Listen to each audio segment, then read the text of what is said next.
compare these underwater shots from 2009's Avatar to 2022's Avatar: The Way of Water, the improvement is pretty clear, and a look behind the scenes can help explain why.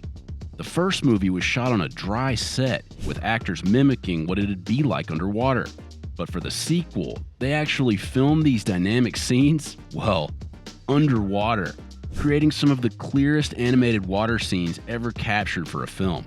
Avatar was a stunning visual achievement in 2009, but 13 years of technical advancements made the second film even more visually groundbreaking. And in few places is that more evident than looking at the characters' faces. VFX artists brought the Na'vi to life by taking the actors' real facial expressions using motion capture and applying them to a 9-foot-tall character. In the first Avatar, the cast wore these helmets with one tiny camera on them. The initial system was effective, but on a much more surface level. You can capture the movement of mouth, nose, eyes, the general motion in a almost 2D way because you're not getting depth. You're not seeing, if we have the corner of the mouth here, for example, you can see where it's moving side to side, but you can't actually tell how it's moving in depth. The tech advanced with 2019's Alita Battle Angel, where Weta switched from one camera to two to capture actor Rosa Salazar's performance. The studio also used this two-camera system for The Way of Water, and if you look closely, you can see the improvement in the facial expressions captured for the Na'vi characters. The extra camera adds a layer of depth and even more data for animators to perfect the final shots. With two cameras separated like this, apart from one another, all the different points in the mouth, you can actually calculate using AI and all the new tech to see how this point in the mouth is actually moving forward or moving back. You're not just a planar motion, you're a depth motion also. And we could have animated on top, we could have made something that looks similar, but with the two cameras, you just get a much more proper information from Zoë, so you get a much better performance of her. You can tell the way her face moves forward and back and her mouth stretches and her nose moves around that without the two cameras, you would never have gotten that. The character work doesn't end once the performance is captured. Animators can and do adjust the expressions on a CGI character's face in post-production. Why am I different? On the first Avatar, VFX artists used a pretty common animation tool called blend shapes. Blend shapes allowed them to adjust and heighten the facial expressions of Na'vi characters. They'd previously used the tool on movies like The Lord of the Rings to animate different expressions on Gollum, especially as he moved from one personality to another. But blend shapes only allowed artists to manipulate the surface of a character's face, and Weta wanted to go deeper. The studio made advancements with Thanos in the Avengers movies, going down a few more layers. You can see the difference in this test footage. This is facial manipulation using the surface-level blend shapes. This is the same thing, but on a deeper, muscular level to create more natural expressions. Still, Weta wanted to push things further. Of blend shapes and the surface of the face and started looking at muscles, the muscles of the face, as a way to transfer from actor to the character puppet. For The Way of Water, Weta was able to digitally reconstruct an actor's face based on the two-camera performance capture footage. From there, the animators could measure how the face muscles under the surface strained during their performances. They used these muscle strains as data to more precisely adjust the Na'vi facial expressions. The data set was generated by James Cameron sitting down in a booth with an array of cameras in front of the actor, and the actor went through the entire film. It's quite remarkable seeing the actors emoting in the way that they do, just sitting in a chair with Jim. I'll be nice, once. Working with facial muscles creates everything from more realistic blinking to the perfect eye roll and a new and improved smile. The animators could pull the corners back on the animated puppet's mouth, and it wouldn't stretch too far, but could still stretch from cheek to cheek for a fuller, more realistic smile. Picking up the subtle nuances of an actor's performance was crucial for filming underwater. That shot of Jake going through the rapids in the original film was a shot in a dry for wet style, meaning the performer acted out the scenes on a dry set, so the reference footage wasn't as accurate. The water you see here in The Way of Water, and the way the characters swim through it, looks much more like the real thing. The first step to achieving this was filming hours of footage of the cast acting underwater. The crew built a performance capture volume in a tank that was 120 feet long, 60 feet wide, and 30 feet deep, and then built another volume directly on top for shots where characters pop in and out of the water. Having to build such an elaborate set wasn't the only reason this was never attempted before. Getting clear underwater footage is a challenge on its own. Take lighting. Water creates all kinds of unwanted reflections. Weta encountered the same issue while shooting the daytime performance capture shots for the Planet of the Apes trilogy, so for those films they switched to infrared light. That would work for surface shots, but infrared light is useless underwater because water quickly absorbs red wavelengths. So to ensure visible lighting above and below the surface, the crew instead used an ultra blue light underwater and infrared above the surface. But even the most up-to-date cameras struggled with water's natural qualities. For instance, surface reflections were making it hard to separate surface light and conditions under and above the water. The director had to go back in time to his 1989 film The Abyss to find the solution. On The Abyss, he filled the surface of the water with black beads to keep the lighting as separate as possible. On The Way of Water, he used these opaque white ping pong balls, and because the balls could be easily separated, they wouldn't get in the way of the actor's movements. You can really spot the difference in this shot from the first Avatar where Jake pops out of the water compared to this shot of Loak and Payakan swimming right under the surface. There was another obstacle to getting underwater footage: bubbles. If the cast were to wear scuba gear, air bubbles would make it impossible for the performance capture cameras to get a clear read of their faces, so they had to hold their breath for long stretches of time. And this required 6 months of intense training in diaphragmatic breathing.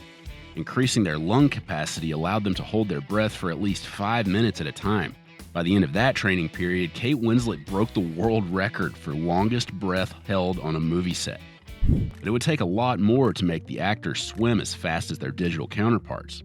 Unlike other Na'vi clans, the Metkayina, who are introduced in the sequel, are a water-based tribe, meaning they were animated with features like larger chests for holding their breath. Breathe in. And much larger tails to propel them forward. Whenever Kate and the other performers playing the Metkayina were swimming, the stunt team equipped them with these underwater jetpacks. The VFX team would then use that swimming speed and swap out the jets for tails kicking the same way. They had to step it up a notch whenever the characters rode onto an ilu or a skimwing. While the actors used wire-rigged puppets to ride the flying banshees in the first film, these new creatures required them to be strapped onto these jet evaders that could move them in and out of the water. Once the underwater sequences were filmed, Weta took that raw footage and extended it into an endless aquatic world. Because of the sheer volume and complexity of water, animators had to simulate the movement rather than animate frame by frame. That included all of its defining characteristics as aeration, splashes, droplets, waves, mist, and more. It's a lot like facial animation. You can look at a face and look at its basic movements, but where you really sell it is in those tiny little details. When Weta worked on this shot in War for the Planet of the Apes, the animators had to account for everything from how Caesar's hair would look when it was wet to how water droplets would flow when there was air resistance. The Way of Water was a lot more work. Weta was tasked with 2,225 water shots, including over 30 waterfall interaction shots. Luckily, the VFX artists could now use a program called Loki, which Weta created for the underwater scenes in Alita. For Way of Water, they added a whole host of specific interactions, like what a boat looks like at high speed. Here, the red particles are spray and the green are mist, and even how hair and cloth would move. In the first Avatar, the animators could only move the characters' hair in one big clump. Now they could move them in individual strands. You can see the difference looking at Jake's wet hair in the first movie versus the way Loak's braid interacts with the water. And because they nailed the tiniest details, they could now have high-definition close-up shots of water shedding off a character's hand. Once the animation was done on the rough water surface, the effects team would apply simulations, and at times animators would have to go back in and rework them. You might have one boat next to another. One of these boats makes a wake. All of a sudden, the work that we did earlier needs to take that wake into account. So we had this sort of cyclical thing with the effects team. Some of the most challenging shots for the VFX artists were ones like these, where characters come up to the surface. They needed more than just a jet evader for that. So they worked with a new tool that allowed objects or characters to float on the surface. You can see it at work here. I have no idea what you just said. And here, elevating the film's action scenes. The tool would help us with both buoyancy and perhaps boats getting air as if they were going fast enough that we would simulate their flight as they took to the air going over the crest of a wave. The Way of Water showed great advances not just in how the Na'vi emoted and the world they explored, but how they interacted with one another and, more importantly, the smaller size humans. In the first Avatar, there are only about a half dozen of these shots. For that film, the actors' references included a tennis ball and a stick and green suit performers. You end up with eye lines that don't work and with a depth problem. For The Way of Water, real humans and CG creatures could coexist seamlessly thanks to football. More specifically, this eyeline system based off the Skycam, which is used to film NFL games. But instead of a camera, the crew attached a monitor to a cable that could lift it up into the air and approximate Na'vi height. The monitor following them around displayed rough performance capture video to give the actors something to play off of. The monitors created more dynamic shots, and so did improvements in virtual cameras. This was one of the biggest innovations of the first Avatar. With this lightweight device, James could view a rough version of Pandora and move around within it, helping him frame shots as if it were live action.